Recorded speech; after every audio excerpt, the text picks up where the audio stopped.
After playing this game, I can no longer wear this. Because this thing, I got it back when Batman Forever came out, and it's literally been 20 years. And it's completely deteriorating on me, so there's no way I'm wearing that again.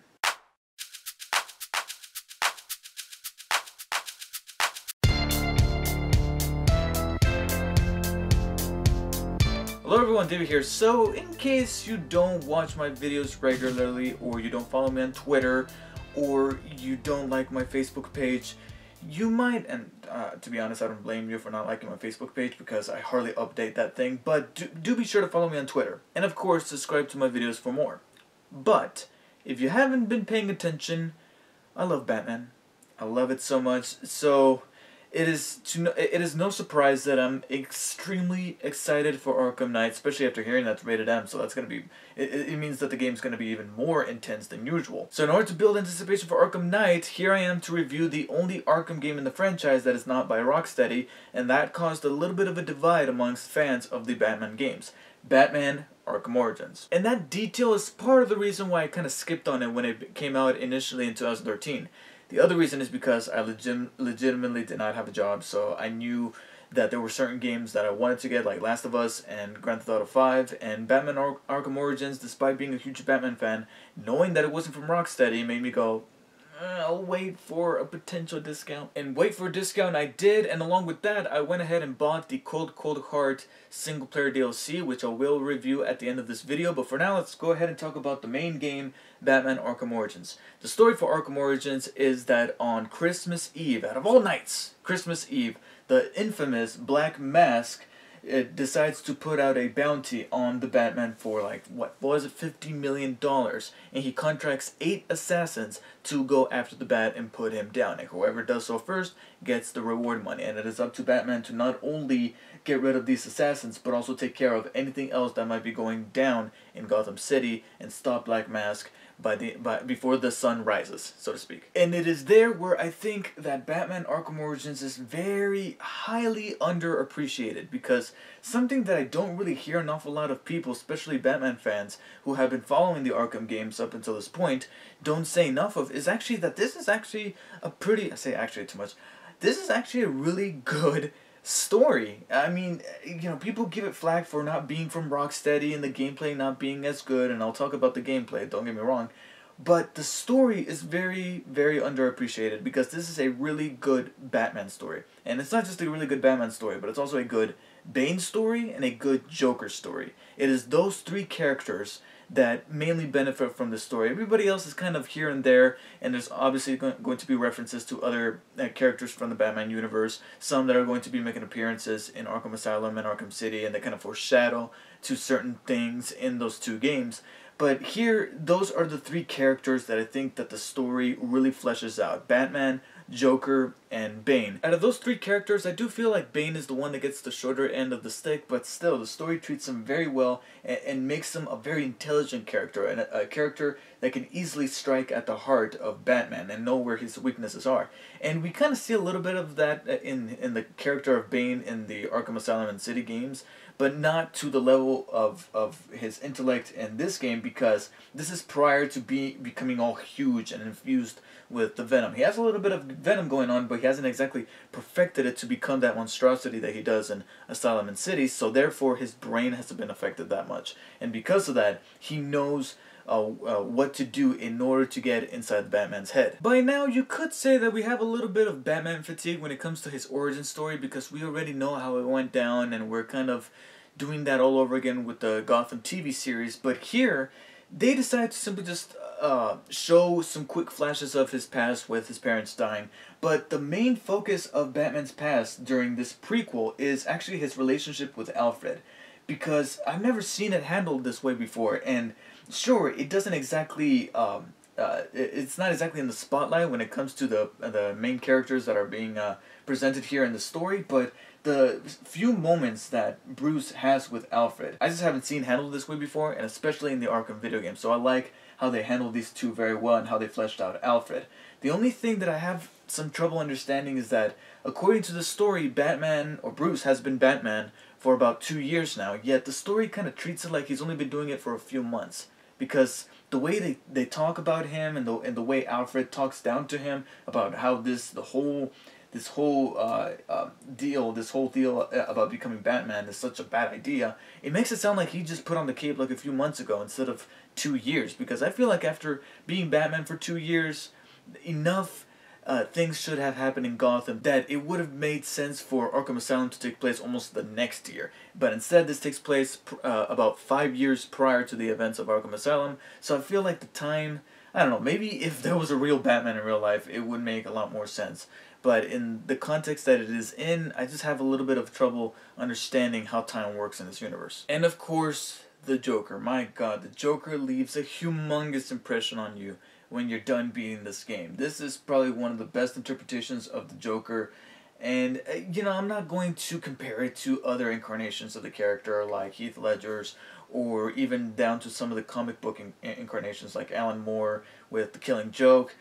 But it does take inspiration from those different portrayals of the Joker. There's humongous references to them building their own little origin to the Joker without there actually being an origin. Because that's something that some people are having problems with when it comes to that Gotham TV show. Whereas here, he's still just flat out the Joker, and he was still roaming around as this humongous mystery. But it is in this game where you actually see that Pandora's box open up in his brain when he first meets Batman. And he's like, oh my God, it's almost like a little bit of a bromance thing going on between him and Batman. And Batman kind of unlocks this thing in his head without him having known it. And we see that happening in this game through this segment that's just completely unforgettable. Not only because of the way it's presented, but also because it affects the gameplay. I'm not going to say how, but there's certain things that I did not expect whatsoever. So when it happened, I was like, wow, this is really cool. And it really gives me a good sense of what happens in Joker's head when he first meets Batman. And the voice work done by Troy Baker, he almost sounds identical to Mark Hamill. I mean, there's certain moments where you can kind of tell, but for the most part, it is great. And the same thing for Roger Craig Smith as Batman, taking over for Kevin Conroy. And the voice work is very solid. However, there are a couple of issues that I have with the story, mainly in the writers trying to crowbar certain things into the story, especially Joker. I feel like the way that Joker gets kind of shoehorned back into the ending felt just a little bit forced. I mean, the last that we had seen him prior to the ending was just perfect. If I hadn't seen him anymore beyond that point for the remainder of the story, I would have been just completely fine. That would have been an excellent point to leave the Joker off in the story. But then they bring him back for the finale, and I'm like, oh, this feels kind of unnatural. I feel like you just wanted to bring him back because it's the Joker. You want more Joker? Here you go. Same thing for the assassins. I feel like they put way too many assassins in this game for you to fight. Now, before you throw that rock that you're holding in your hand, I have something to say about those boss battles, but I'll talk about that in my gameplay section of this review. For now, from a storytelling perspective, I feel like they tackled too many assassins that some of them, not only were they pushed to the side as side missions, like they literally become side missions, and whether or not you encounter them is actually up to you, and then the others were it's almost like the story forgot about them, and then it remembered, and it's like, oh, right, I forgot about Firefly. Go take care of Firefly before you do the final battle. Okay, you know, I was gonna go do this, but the story is now automatically telling me to go defeat Firefly because you forgot that you put Firefly in this game. Again, I have a completely different opinion on the boss battles themselves, but from a storytelling perspective, I feel like they could have done better with maybe just 5 or 6 assassins. Now, coming from another studio besides Rocksteady, I feel like the presentation for this game is actually pretty good. The character designs are great. I like the differences in the bat suit this time around. He feels a little bit different than he did in Arkham Asylum and City, because something that I don't want to say bugged me, but I kind of preferred they would have changed up, would have been the bat suit. I feel like it was a little too identical between Asylum and City, and usually when it comes to these superhero entries, whether it be in movies or video games, they always change the costume to make it a little bit new, and they didn't really do that with City, whereas here his costume's different. It's a little bit more padded because obviously he's still somewhat of a rookie, so he's playing it safe. And the other character designs are also pretty good. Joker, Bane, all of the characters that make appearances in this game look good, but also the city itself of Gotham also looks pretty good. I like all the particle effects. I feel like they chose the perfect day for the story to take place in, Christmas Eve. So you got the snow, you got the Christmas trees in the background, you got decorations all over the place. Even the theme music during the menus has a little bit of a ding dong ding dong ding dong type of thing going on. And I don't know, I like it. It's almost like they mixed Batman with Die Hard type of thing, and I like that. But in my opinion, and I already stated the voice work. The voice work's pretty good. But for me, what stood out the most as something that kind of impressed me was how much Warner Brothers Montreal was able to imitate from Rocksteady's style, from the sound effects that happen when you select something on the menus to the way the heads-up display looks by having Batman over here on the side every time, except for when you're running, he kind of centers. They did a good job at mimicking that style to make it seem like, hey, it's still part of the Arkham franchise, even though it's from a different developer. And Rocksteady is publicly saying that's not part of our deal there. And this kind of paves the way for there to be other Arkham games from other studios besides Rocksteady, even after Arkham Knight comes out. And if Montreal is going to be doing them, I feel like they did a good job with the style. I can comment on an awful lot of other things that I will comment on, but I feel like they copied the style faithfully enough to have a sense of continuity going on. There's also some really cool cutscenes in this game that were pretty awesome, but mainly the CG pre-rendered cutscenes. Because here's where I segue to some of the presentation issues that I had with the game. And that is that there's two types of cutscenes. There's the CG pre-rendered cutscenes, which looked awesome.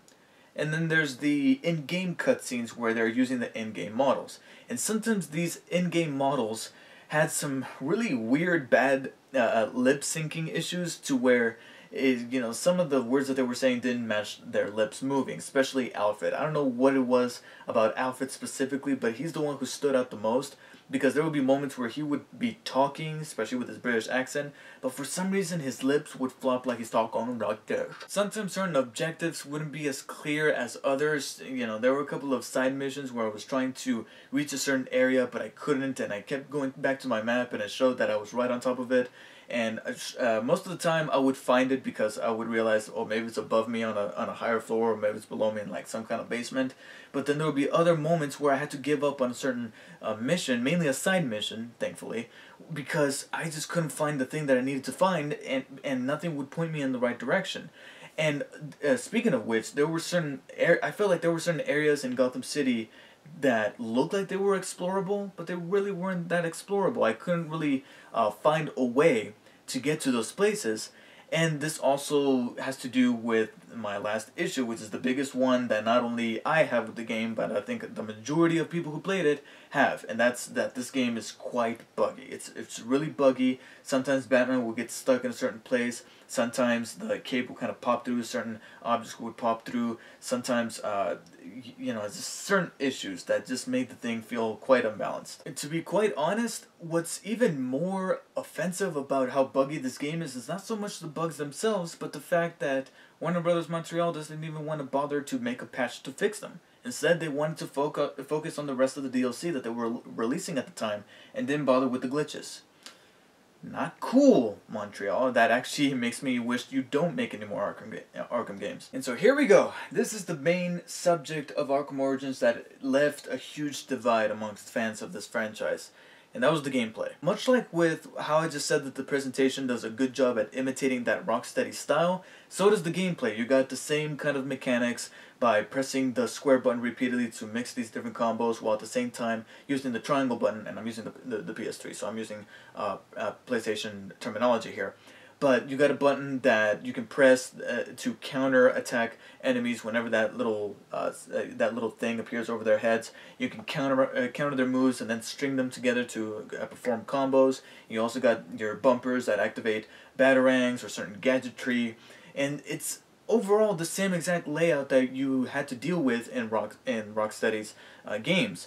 And essentially it's the same kind of mechanics, except here, as much as, much with the presentation, as much as they did their best to try to imitate that style, and for the most part they kind of succeeded, for some reason it just felt a little less refined. It was a little easier to get hit, and I wasn't able to string as many combos as I initially could do back in the Asylum and City games. Here, it's almost like I needed to depend more on luck rather than my own combat skill. And it also didn't help that some of the controls felt just a little clunky and unresponsive, especially when I'm exploring Gotham City. Every time the game would have me go through Gotham City to get from point A to point B, I kind of dreaded it a little bit because there's this new mechanic that has an advantage and a disadvantage. This new mechanic that allows you to zip through the city, and once you get to the edge of a building, you can actually launch yourself off and then start gliding and reach the next point where you can use your grappling hook and then hook your zipline once more and then launch off again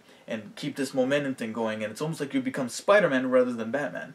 And for the most part that worked because it helped me get across Gotham City a whole lot faster, but because the controls weren't all that well, sometimes I would jump off a building that I didn't mean to jump off, and sometimes I would end up in the middle of a fight or in the middle of a game war, and some of them had guns, and sometimes I would be at risk of getting killed, and that would be a humongous problem. And then there would be other moments where, like I said, I felt like I could explore a certain area, and whenever I would try to explore it, the game would kind of glitch, and Batman would do this like hovering thing, and you would hear like this whoosh, and he's just hovering over the air, and he wouldn't even go up the thing that I wanted him to, and he would just stand there, and I couldn't get to the point that I wanted to get to. However, exploring Gotham City and all of its interiors are made just a little bit easier by the new amount of gadgets that you're given this time, as well as the brand new detective mode that allows you to recreate crime scenes, which was really awesome. I felt like an actual detective, especially the world's greatest detective. And adding this little detail of being able to recreate crime scenes just made the detective mode feel a whole lot deeper and nuanced. And like I said, some of the gadgets are also pretty cool. The one that I liked the most was the gadget that allowed me to do something that I wanted to do in Arkham Asylum and especially Arkham City, but I didn't get it. And I'm like, oh man, why can't we do this? It just made sense to have that, and Arkham Origins brought that, and that's the ability to be able to use your grappling gun to be able to target an enemy and then target something else to have that enemy attach itself to, whether it be a fire extinguisher, another enemy, or even a gargoyle, so that you can hook them up and have them dangle from the ceiling without having to go over there, be on top of them, and have to do an inverted takedown. And that was cool. The issue, however, is that it's something that I think some other people have also mentioned. This is a prequel. So when you give Batman better toys in a prequel that takes place before the two other games, you're facing what might just possibly be a bit of a plot hole, which is why he didn't have this stuff when he went on Arkham Island or when he went into Arkham City to take care of everything.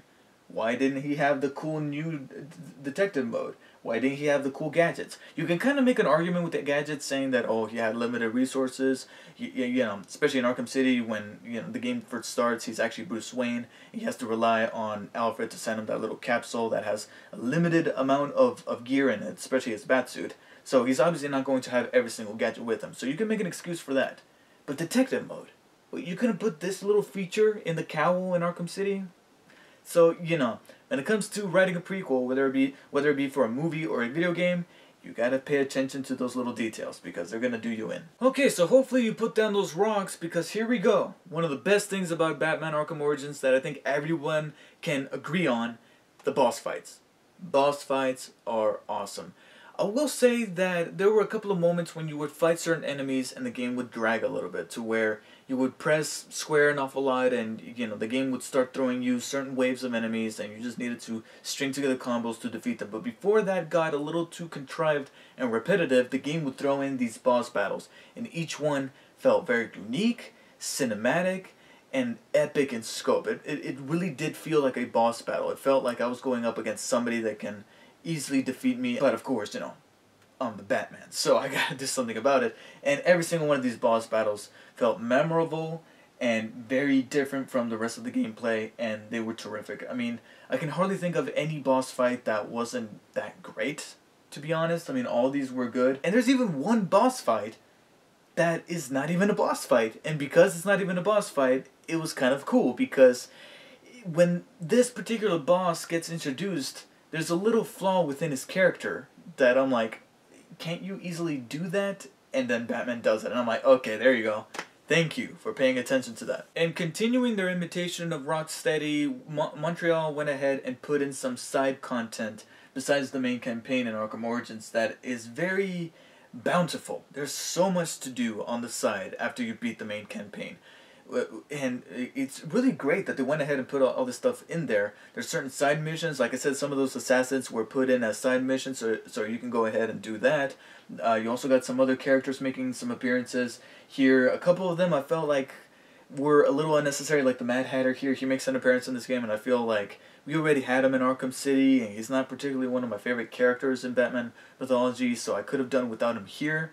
And he practically did the exact same thing he does in that game. So there were a couple of side things in this game that I felt could have been cut out, especially the Riddler stuff. I mean, come on. We had to do all those trophies in Arkham City. You almost have to do the exact same thing here, only instead of trophies, you're looking for files, extortion files, and that will ultimately lead you to tracking down the Riddler, who's an enigma in this game. And sure, all this stuff gives you plenty of stuff to do and spend more time with the game, but some of it just feels like they were a little bit filler, like they were just putting more content in there to try to drag the story out.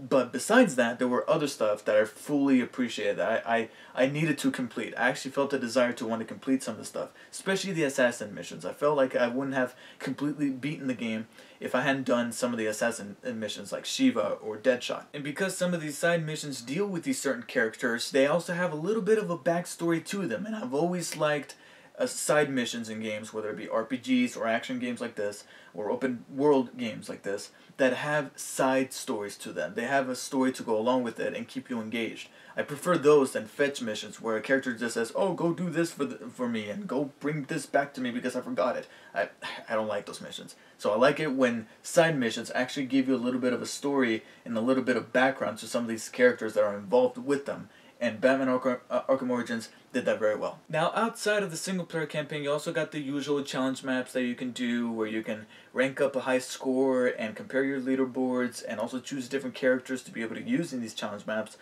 But outside of single-player, the one thing that I think everybody was talking about at the time was the inclusion of multiplayer, because this is actually the first Arkham game to feature multiplayer.